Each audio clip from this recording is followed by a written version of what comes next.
दोस्तों नमस्ते। भारत देश में ब्राह्मणों का वर्चस्व था और ब्राह्मणी वर्चस्वता ने ज्ञान सामान्य लोगों तक नहीं पहुंचाया या पहुंचने नहीं दिया। यह बार बार कहा जाता है और ब्राह्मणी वर्चस्व के कारण महिलाओं को भी बहुत सारे अन्याय उपेक्षा का सामना करना पड़ा। यह बात हमारी व्यवस्था बार बार हमारे सामने लाती है। बार बार यही बात दोहराई जाती है। इसका इतिहास क्यों नहीं बताया गया, उसका इतिहास क्यों नहीं बताया गया, यह सारी बातें बार बार रखी जाती है। महाराष्ट्र जैसे राज्यों में ब्राह्मणों के वर्चस्व के विरोध में जो महिलाएं खड़ी हुई, उनके बारे में थोड़ी बहुत जानकारी दी जाती है और वो इस खूबी से दी जाती है कि उनका साथ मुसलमानों के साथ जोड़कर बताया जाता है कि ब्राह्मणी वर्चस्व को खत्म करने के लिए बहुजनवाद को मुसलमानों ने सहारा दिया। अब ये सारी बातें जब फैलाई जाती है तो ये फैलाने वाले, खुद को पुरोगामी कहने वाले कुछ गैर ब्राह्मण महिलाओं के शिक्षा क्षेत्र में किए गए कामों को नजरअंदाज करते हैं। मैं ये दावे के साथ कह रहा हूं, जानबूझकर नजरअंदाज करते हैं। किसी एक व्यक्ति विशेष को बढ़ावा देना है, उसके साथ मुसलमानों को जोड़ना है, क्योंकि यह उनकी सर्वधर्म समभाव वाली, निधर्मी वाली राजनीति काम करे, इसलिए किसी व्यक्ति विशेष को ही बढ़ावा दिया जाता है। एक स्त्री जिसने स्त्री शिक्षा में बहुत सारा काम किया, वंदनीय है वो, सावित्रीबाई फुले, और उन्हीं के कामों को बोला जाता है। लगभग 1850 के वर्ष में जब यह कहा जाता है कि स्त्री शिक्षा का माहौल ही नहीं था,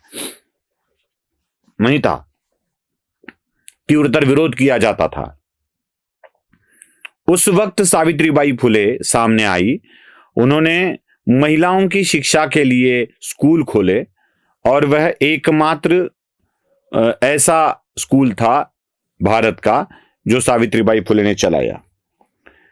क्या यह जानकारी पूरी है? मुझे ये जानकारी के कारण भारत के गैर ब्राह्मण महिलाओं पर जो अन्याय हो रहा है उसकी तरफ आपका ध्यान आकर्षित करना है। जी हां, गैर ब्राह्मण महिलाएं, और खास करके गैर ब्राह्मण वो महिलाएं जो सिर्फ शिक्षा ही नहीं बल्कि संस्कृत, वेद, उपनिषद इनका अध्ययन करती थी और अध्यापन भी करती थी। ज्ञान, विज्ञान, वेद, उपनिषद इनकी बातें भी करती थी। अब आप मुझे सवाल पूछेंगे कि सिर्फ करती थी, इन बातों को लेकर आप बोलोगे तो कैसे चलेगा भाई?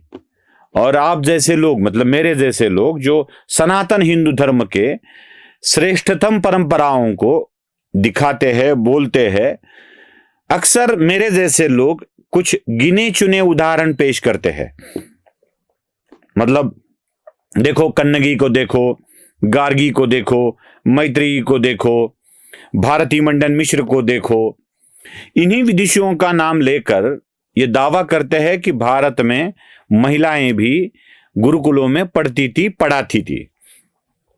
उनके बारे में तो विस्तार से बात हो सकती है, लेकिन सावित्रीबाई फुले जिस कार्यकाल में काम करती थी 1850 1800 के आगे, उसी कार्यकाल में और उसके पूर्व भी बहुत सारी महिलाएं ऐसी थी जो इसी काम में लगी हुई थी। बहुत सारी महिलाएं, उनके बारे में ज्यादातर बताया नहीं जाता। हां, इतिहास में उनकी जरूर उनके बारे में बताया गया है, लेकिन उन किताबों को छिपा कर रखाया जाता है, उन चीजों को छिपा कर रखाया जाता है। 1802 में जन्मी एक महिला है, केरल राज्य में राज परिवार से है, ब्राह्मण परिवार से नहीं, क्षत्रिय परिवार से है, जिनका नाम है गौरी पार्वती बाई। जन्म 1802 में हुआ। तिरुवनंतपुरम के उस राज परिवार में महिलाएं भी राज चलाती थी। देखिए, कुछ विशेषताएं हैं। महिलाएं भी राज चलाती थी, केरल की बात कर रहा हूं।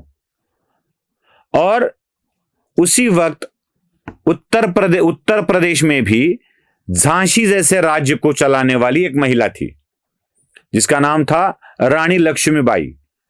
मतलब रानियां राज चलाती थी, प्रमुख हुआ करती थी। ये जो गौरी पार्वती बाई है, इनकी बहन पहले रानी हुआ करती थी। मतलब गौरी पार्वती बाई एक्सीडेंटल रानी बन गई, एक्सीडेंटल प्राइम मिनिस्टर की तरह, ऐसे नहीं था। उनकी बहन पहले रानी हुआ करती थी, जिसका नाम था गौरी लक्ष्मी।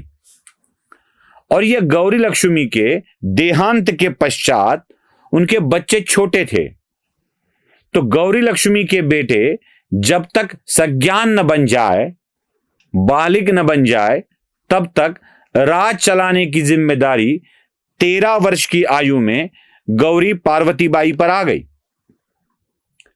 ये गौरी पार्वती बाई जब राज चलाने लगी, तो इन्होंने ये तय किया कि शिक्षा का सरकारीकरण होना चाहिए। मतलब शिक्षा, राज परिवार व्यवस्था करे शिक्षा की, और खास करके महिलाओं के शिक्षा की व्यवस्था राज परिवार करे। सन 1817 में 1802 में जन्मी ये महिला गौरी पार्वती 13 वर्ष की आयु में, मतलब 1815 में वह रानी बनी। और आने वाले 2 ही सालों में 1817 में गौरी पार्वती बाई ने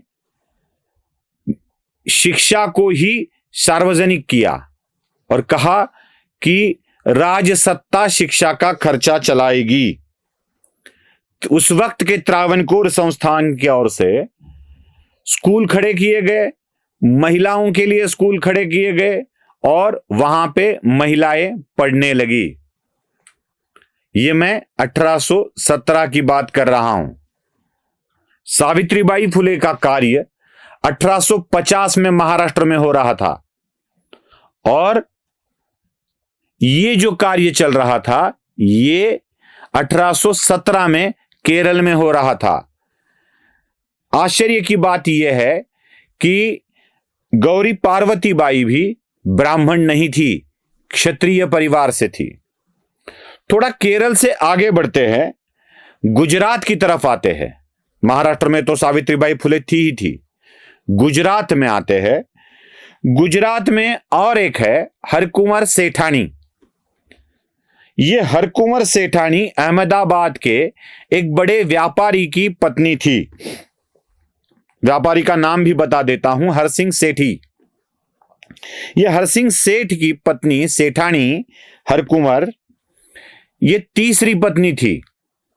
और ये बड़े व्यापारी की तीसरी पत्नी हरकुंवर ने उस वक्त अपने धन का इस्तेमाल महिला शिक्षा के लिए करने का निर्णय लिया। और ये हरकुंवर सेठानी एक कन्याशाला की स्थापना करती है 1850 में ही। उस कन्याशाला का नाम होता है मगनलाल करमचंद कन्याशाला, अहमदाबाद में। तो हिंदू महिलाएं अहमदाबाद में भी महिलाओं की शिक्षा के लिए कन्याशाला की स्थापना करती थी। केरल में भी राजसत्ता द्वारा महिलाओं को शिक्षा दिया जाना कोई अपराध नहीं था, और गुजरात में भी महिलाओं को शिक्षा दिया जाना कोई अपराध नहीं था। दोनों महिलाएं महिला के शिक्षा कार्य में बहुत अच्छा काम कर रही थी। केरल, महाराष्ट्र और गुजरात, 3 राज्यों का उदाहरण तो मैंने आपको बता दिया है। अब बंगाल की तरफ बढ़ते हैं। पश्चिम बंगाल राज्य में एक होती विद्यालंकार नाम की महिला थी। विद्यालंकार उनको मिली उपाधि थी, उनका नाम होती था। ये होती विद्यालंकार इस जमाने के पहले की थी। 1740 में उनका जन्म हुआ था। 1740 में उन्होंने खुद को संस्कृत विद्वान उपाधि प्राप्त कर ली। बंगाल में उन्हें बंगाली हिंदू विद्वान कहा जाता था। बंगाल से उठकर वो उत्तर प्रदेश में आई तो कहां आई? शिवप्रिया काशी में आई। वाराणसी में उन्होंने हिंदू महिलाओं के लिए उच्च शिक्षा का इंतजाम किया। 18वीं सदी में 1740 के बाद। ये तो अभी तिरुवनंतपुरम की गौरी पार्वती बाई भी काम करना बाकी थी और अहमदाबाद की हरकुंवर सेठानी भी काम करना बाकी थी। उस वक्त होती विद्यालंकार बनारस में हिंदू महिलाओं के उच्च शिक्षा के लिए काम कर रही थी। संस्कृत व्याकरण, न्याय संहिता और स्मृतियों में उन्होंने अच्छा खासा गाढ़ा अभ्यास किया था और काशी के विद्वान भी उन्हें विद्वान ही मानते थे। और एक बात बता दूं जो बड़ी महत्वपूर्ण है, ये होती विद्यालंकार बाल विधवा थी। विधवाओं को भी शिक्षा प्राप्त करने का अधिकार था, उन्हें मान्यता मिलती थी और उसके बाद उन्होंने विद्यालंकार की उपाधि प्राप्त की। 1740 में जन्मी होती विद्यालंकार 1810 में मृत्यु हो गई उनकी, मतलब लगभग 70 साल की उनकी उम्र थी और उसमें उन्होंने भिन्न भिन्न प्रकार का ज्ञान प्राप्त किया। कोई आपत्ति अखंड भारतवर्ष में किसी को नहीं थी और ये काल तो सावित्रीबाई फुले के पूर्व का काल था। यह भी ब्राह्मण नहीं थी। थोड़ा आगे बढ़ते हैं। और एक कन्या है होतु विद्यालंकार, विद्यालंकार उपाधि है, उनको होतु विद्यालंकार कहा गया। इनका मूल नाम रूपमंजरी था। यह भी बंगाल से ही थी। यह रूपमंजरी लगभग 100 साल तक जी। 1875 के साल में उन्होंने शिक्षा हासिल की। ये जन्म से ब्राह्मण नहीं थी, लेकिन ब्राह्मण जो कर्म करते हैं वह सब उन्होंने किए। शिक्षा प्राप्त की, आयुर्वेद का ज्ञान प्राप्त किया, चरक संहिता का ज्ञान प्राप्त किया और उन्होंने इसकी शिक्षा देने का, महिलाओं को शिक्षा देने का प्रबंध भी किया। होतु विद्यालंकार, होती विद्यालंकार, हरकुंवर सेठानी या तिरुवनंतपुरम की गौरी पार्वती बाई, ये 4 उदाहरण तो आपके सामने हैं जिन्होंने सावित्रीबाई फुले के कार्यकाल में समांतर एवं उसके पूर्व काम किया था। तो भारतवर्ष में महिलाओं को शिक्षा प्राप्त करने का अधिकार नहीं था, विधवाओं को शिक्षा प्राप्त करने का अधिकार नहीं था। यह जो नैरेटिव फैलाया गया, झूठी बातें फैलाई गई, वो कितनी झूठी है यह साबित होता है। नमस्ते।